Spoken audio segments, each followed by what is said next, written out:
تو جو ماں بہن کی ننگی ننگی گالی دے رہے ہو یہ سب فرشتے لکھ رہے ہیں، اور اللہ قیامت ان کے پڑھے گا اقرا کتابک، پڑھ کے سنا. تو یہ اماں بہن کی گالیاں اللہ کے سامنے پڑھ کے سنانا، پھر سنانا، ہمت ہے نا سنانا، سنا پاؤ گے؟ اور جب اپنے پیر کے سامنے ماں بہن کی گالی نہیں دیتے تو اللہ کے سامنے وہ پڑھ کے، یہ تو سب ریکارڈ ہو رہا ہے نا، لکھا جا رہا ہے. اور پھر دوستوں میں بیٹھ کے جو گندی گندی باتیں کرتے ہو ہیں، یہی نا.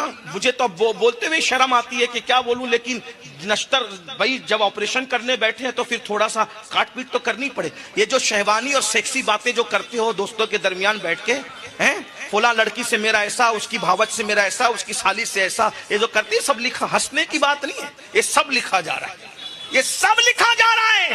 اور اگر مومن ہو، پہلے تو مومن کی بات کہی گئی نا، اگر سینے میں چراغ ایمان جل رہا ہے تو جو غیبتیں کر رہے وہ بھی لکھا جا رہا ہے، جو فحش اور گندی سیکسی باتیں کر رہے وہ بھی لکھا جا رہا ہے. اور قرآن کہتا ہے اللہ قیامت کے دن کا اقرا کتابک، پڑھ کے سنا اپنا نام ہے. جلسے میں ایک ہفتے کی اپنے داستان پڑھ کے سنا نہیں سکتے ان سادات اور علماء کے سامنے، اللہ کے سامنے کیسے پڑھ کے سناؤ گے پوری زندگی کی گندگی. اور قرآن نے کہہ دیا تو کہہ دیا، جو قرآن نے کہہ دیا وہ ہو کے رہے گا. اس لیے آج توبہ کر لو. ایمان دل میں جلا ہے تو اس ایمان کا چراغ دل میں جلا ہے، چہرے پہ ظاہر ہونا چاہیے. کان محتاط رہے، آنکھوں سے کیا دیکھ رہے ہو؟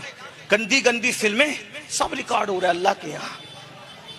اور یہ جو کچھ کر رہے ہو اللہ کے بندو سن لو، بزرگوں نے فرمایا جو عورتوں کو پاپ کی نظر سے دیکھتے ہیں مرتے وقت ان کا خاتمہ بالخیر نہیں ہوتا.